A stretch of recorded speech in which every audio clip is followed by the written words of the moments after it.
Everyone. आज हम CUT के कुछ क्वेश्चंस प्रैक्टिस करेंगे केमिस्ट्री में। और आज मैंने सोल्यूशन चैप्टर का लिया है। जैसे आप देख सकते हो, फर्स्ट क्वेश्चन क्या कह रहा है। फर्स्ट क्वेश्चन कह रहा है कि molecule X associates in given solvent as per the following equation. ठीक है, क्या होता है, जैसे एसोसिएशन क्या होता है। एसोसिएशन होती है कि जैसे हम जानते हैं एसिटिक एसिड हो या बेंजोइक एसिड हो, तो ये टू मॉलिक्यूल्स एक पार्टिकल की तरह बिहेव करते हैं। ठीक है, जैसे जो आयोनाइज करते हैं, हम जैसे मान लीजिए सोडियम क्लोराइड लिख रहे हैं, तो उसमें तो आई का वैल्यू आता है 2, क्योंकि ये टू पार्टिकल्स टू आयंस में चेंज हो जाता है। बट एसोसिएशन में टू मॉलिक्यूल्स या थ्री मॉलिक्यूल्स वन पार्टिकल के हिसाब से काउंट होते हैं। तो अब यहाँ पे केवल क्वेश्चन क्या दी गई है, पहले हम देख लेते हैं क्या वैल्यू गिवन है, क्या क्या गिवन अमाउंट है। एक दी गई है वैन फैक्टर। तो वैन फैक्टर जैसे हम जानते हैं आई का वैल्यू यहाँ पे दी गई है 0.80 and the fraction of associated molecules जो है वो 0.3। एक्चुअली फ्रैक्शन ऑफ एसोसिएटेड का मतलब होता है अल्फा। सो अल्फा का वैल्यू 0.3 है। अब एसोसिएशन का एक फॉर्मूला है, ये आपको याद रखना पड़ेगा क्योंकि दोनों फॉर्मूला अलग है। एसोसिएशन के लिए अलग होती है और डिसोसिएशन के लिए अलग होता है। That is the 1 plus alpha 1 minus n minus 1। ये है हमारा फॉर्मूला, तो जिसके थ्रू हम n का वैल्यू निकालेंगे। ठीक है, तो I इज इक्वल टू, अब I हो गया 0.80, सो 1 आप भी चाहे साथ साथ में कर सकते हो। अल्फा है 0.3, 1 माइनस n माइनस 1, तो इसको और सिंप्लीफाई कर देते हैं। तो this is 0.3 by n minus 0.3।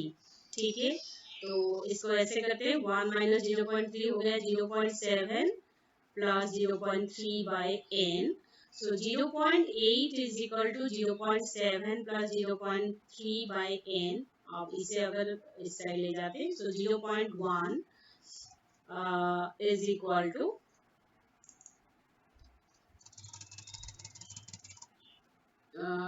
0.3 by n। So n is equal to 0.3 by 0.1 is equal to 3। So n का वैल्यू हो गया 3। तो यहाँ पे जो हमारी ऑप्शन दी गई थी जो फर्स्ट क्वेश्चन में, तो फर्स्ट क्वेश्चन में जो ऑप्शन है, तो this will be the answer. ठीक है, now come to the second question. ये थ्योरेटिकल बहुत डायरेक्ट क्वेश्चन है। Camphor in nitrogen gas is a type of solution. अब कैम्फर हमें पता है सॉलिड फॉर्म में मिलता है एंड जो नाइट्रोजन है वो गैस है, तो obviously the answer will be solid in gas. Now come to the third question. Third question क्या है, third question is about the osmotic pressure. ठीक है, तो ऑस्मोटिक प्रेशर का फॉर्मूला क्या होता है, pi is equal to CRT। C जहाँ पे की कंसंट्रेशन और मोलारिटी आप ले सकते हो। फर्स्ट दिया है molar mass of A protein can be determine using osmotic pressure. हमें पता है ऑस्मोटिक प्रेशर मेथड किसके लिए यूज होता है, जो बायोमोलिक्यूल्स होते हैं, जो इनके मॉलिक्यूलर मास काफी ज्यादा होते हैं, जैसे स्टार्च हो गया, कार्बोहाइड्रेट्स हो गए, प्रोटीन्स, विटामिन्स, इन अमीनो एसिड, इनके लिए। तो ये वाला भी सही है। Osmotic pressure is proportional to the molarity. देखिए जब फॉर्मूला ही कह रहा है pi is equal to CRT, R constant है, तो R temperature constant, pi is directly proportional to C। C is the molarity, तो ये भी सही है। थर्ड वन क्या है, reverse osmosis occurs when pressure larger than osmotic pressure at the concentration side. Very good, ये भी सही है। Oedema occurs due to retention of water due to osmosis, ये बिल्कुल सही है। तो ये चारों सही है, तो कौन सा ऑप्शन हो गया, third option. Okay, now come to the fourth question. Arrange the following in increasing order of the osmotic pressure generation। ठीक है, तो अब increasing order of the osmotic pressure, किसके ऑस्मोटिक प्रेशर ज्यादा होंगे, लेकिन क्या गिवन है, गिवन है moles of solute in solvent कितने में। तो इसके लिए हमें इक्वेशन लेना पड़ेगा, pi is equal to CRT। What is C? C is the molarity. Molarity के बदले में क्या लिख सकती हूँ, number of moles by volume RT pi. ठीक है, तो जिसके नंबर ऑफ मतलब ये वाला वैल्यू जितनी ज्यादा होगा तो उसकी ऑस्मोटिक प्रेशर उतनी ज्यादा होगा। तो simply n by B calculate करना है। जैसे यहाँ पे 0.25 बाई 1 लीटर, तो इसका वैल्यू कितना आया 0.25। गुड। ये पॉइंट जो अच्छा फर्स्ट क्वेश्चन था 0.1 बाई 1, तो 0.5 बाई 1, सो 0.5।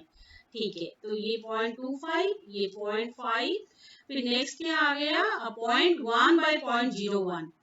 थर्ड वन जो है 0.1 बाय 0.01, तो ये हो गया 10। ठीक है, और इसका वैल्यू कितना है 0.2 बाय 0.05, अगर आप कैलकुलेट करोगे तो 4 आएगा। तो ऑब्वियसली सबसे कम कौन आ रहा है, सबसे कम आ रहा है बी, फिर उसके बाद आ रहा है ए, उसके बाद आ रहा है डी, उसके बाद आ रहा है सी। क्या इस टाइप का कुछ है? Yes, this is the third one. अच्छा, एक टिप्स आपको बताऊं, जब भी इस टाइप के क्वेश्चन आप करोगे तो आप पहले ऑप्शन को नहीं देखोगे, आपसे देख लो कि इंक्रीजिंग और डिक्रीजिंग ऑर्डर में रखा है या नहीं, क्योंकि इतनी ऑप्शन आपको कंफ्यूज कर देगा। So you will solve the question, then after that you will find the question part और MCQ part. Next is question number 5, देख सकते हैं। Which of the following gases are 290 Kelvin and 1 atmospheric pressure is having maximum solubility in water? ये Henry law के ऊपर है। तो Henry law क्या कहता है? हेनरी लॉ कहता है P is equal to KH into X, X जहाँ पे मोल फ्रैक्शन है। तो इसका मतलब क्या है, अब अगर हम KH कौन गैस कितने सॉल्युबल है, कैसे पता चलेगा? X के वैल्यू से। ठीक है, तो X का KH के साथ क्या रिलेशनशिप है?